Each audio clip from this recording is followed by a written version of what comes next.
people of the internet. How are you doing? I hope you're having a wonderful day. Today's video is going to be 17 books that I hope to read in 2017. Random number of books, obviously. Without further ado, let's just get right into it. I hate when videos have long intros, so I'm gonna try to practice what I preach here. Lego!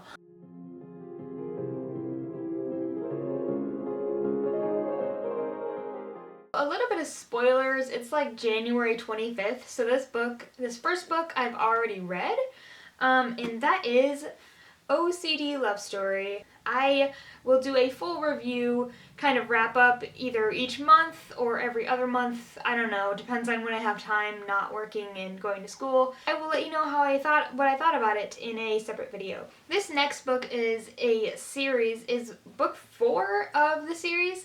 And I hope to finish this series this year. You'll find out why I want to read the whole series in a little bit. But this is a series.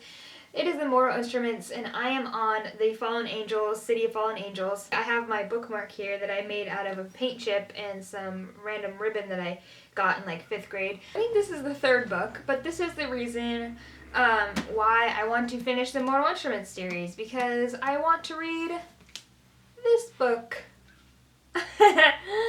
Yeah, I picked this up the other day. It is a very big book. The 4th book in this list is The Book Thief, which is a borrowed book at the moment because my aunt recently moved up from California to Oregon, and I helped her kind of pack up her house and drive up here with them. I'm hoping that I will find an audiobook, because I feel like this is like, so far I'm only maybe like 20 pages in, and I am so confused as to what's happening, and so I feel like it might be easier with an audiobook. I borrowed it like back in, I think it was like September, so yeah, and it's January now, so I've had it for a while now, so I want to read this, get this off the list, and get this back to its owner.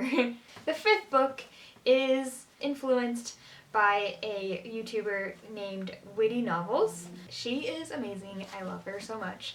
I aspire to be more like her every day. So I picked this up, The Unexpected Everything. Yeah, I'm excited about it. I love these kind of reads, especially during the summer, which isn't too far, like it's a couple months, so yeah.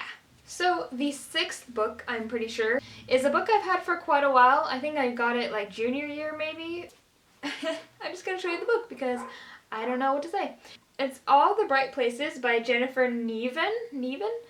I'm probably saying that wrong, but it's fine. I know that this book has won a bunch of awards for different things. I'm looking forward to this. This has been on my shelf for quite some time, collecting dust, so I'm happy to finally be picking it up.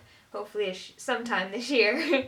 The next book is another kind of influence from Whitney. She loves this book, and if you know her, you probably know what book I'm going to hold up. Shatter Me! I bought this book after watching several of her videos, and she praises this. I mean, she just goes crazy over this book, so I picked it up. It's also kind of a shorter read too. It's like a smaller book, so hopefully it'll be a fast one. Maybe one that I can get through in less than a month, because I know 17 is technically more than one book a month. The next book is also kind of influence of Whitney, because she kind of has been doing a lot of diverse reading and kind of going out of her shell, and I feel like I want to do that too, and especially with poetry. Not everyone likes it. It kind of has that reputation of just being kind of dumb, but I feel like it can be really powerful and say a lot more in just like a few words than most people can write in a whole book. So that is why I picked up Milk and Honey. On the back, I think it was on the back? Yeah. It's just, it pulled me in. It says, "This is the journey of surviving through poetry. This is the blood, sweat, tears of 21 years. This is my heart in your hands. This is the hurting, the loving, the breaking, the healing." I was like, yes, I want this. I was like, I am not going to leave you here. It's fine. I will take you and I'll buy you. It's okay. It's going to be hopefully moving and different, kind of, in a way, in a good way. The next book I started a long time ago, probably freshman or sophomore year, and I put it down. But I thought I'd give it another go. and I'm talking about Eleanor Park by Rainbow Rowell. I'm giving it a second chance, so here's to second chances. Hopefully this is a good one, and I can say that it's a good thing to give things second chances. I'm sorry, I looked over there. There's like a bunch of trucks moving over there, and I'm like, calm down. I'm running out of battery. It's fine. So these next two books are by the same author, and I need to read them because, OMG, wow. And these books are Paper Towns and Looking for Alaska, both by John Green. And I definitely want to read this one because I know it's a movie now, and I kind of have that thing where I want to read the book before the movie. And this is the, I think it's like the 10th year anniversary edition, so it has some special things, and that's why it's got this cover. I think this is like the last 5 books, so we're getting there. The next one I've also had on my shelf for a while and just never picked it up. It is Rebel Belle by Rachel Hawkins. And I only picked up the first one. I know there's another one, but I just picked up this one just in case, because I'm not that kind of person, the kind of person to buy like the whole series when I haven't read the first book. The 5th to last book is a book that I bought when I went to Powell's. I think it was last summer. It was so long ago. Last summer with my friend Kenya, and I kind of just went on a hoard and bought every book that I thought looked good. It's fine, I had the money at the moment. The book is called The Program, which looked amazing. So I hope that I can kind of resonate with this, and it's a good, it has a good message at the end. I have very high hopes for this, and I probably shouldn't, but I do, and so yeah, I'm excited about this one. This is probably going to be one that I'll probably read this month, or next month, or very soon, because I'm hyped for it. Oh, and this is by Suzanne Young. I keep forgetting to say the author's names. Whoops. The next book is another book that I have had on my radar for very long, and I decided to pick it up the other day. So that is The Raven Boys by Maggie Stiefvater, I think is her name.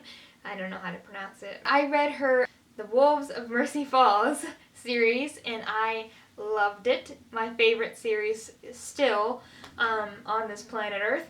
And so, but I've heard a lot about the Raven Boys, and I think this is kind of her baby more than The Wolves of Mercy Falls. I follow her on Tumblr, and a lot of her things kind of relate to this book, this series. So I wanted to pick it up and get into it because I feel like I need to.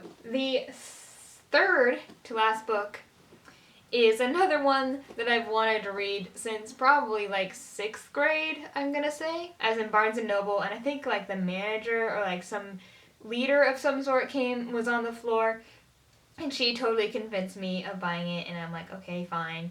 And I think this edition is signed because apparently Jay Asher goes to their store a lot, so yeah, it's got the signature there. It's probably going to be a little bit of a darker read. I've heard, like when my friend Kenya read it, I know that she kind of found out that there's like the actual tapes can be heard. Like there's a website where you can actually listen to the tapes, which is kind of cool. Because I know there's like this what is this called? The QR code or whatever that you can go to the website and find out more. So I'm excited about that as well. 2nd to last book. We're almost done. Look at that. So the 2nd to last book is a book that I got actually from my brother, which is kind of cool. And that book is Ready Player One, which has been on my radar a little bit. I've been watching BookTube for a while now, and it's kind of been in there a little bit, talked about a lot. So I thought I would pick it up. It sounds pretty good. And the last book on the list is Every Day by David Leviathan, and it sounds really good. I'm really excited about this one. That's why I chose this one to start reading after I finished the OCD Love Story. That is the list. I hope you guys enjoyed, and if you decide you want to do this challenge, let me know, and I want to know what you guys are going to be reading this year, if you're going to be reading at all. And I know I kind of talked about this in my Real Talk video that I made like last summer, or the beginning of last summer, just about kind of figuring out what I want to do with my life. And so I want to kind of bump up this part of my life, for the moment anyways, because right now I'm only working, and in March I think is the spring term that I'm going back to school, so I'll be working and going to school because I want to be saving up for an apartment, because that's a thing you do when you're an adult. Yeah, so life might get a little bit hectic and I might get a little behind kind of in the later months of the year, but hopefully I can pull through and get this challenge accomplished. And if I don't, it's not like the biggest deal in the world. I will be happy that I've read at least one book this year. Thank you guys so much for watching.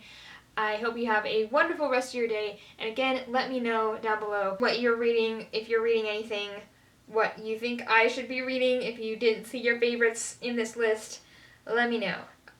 I will see you guys later. Bye-bye.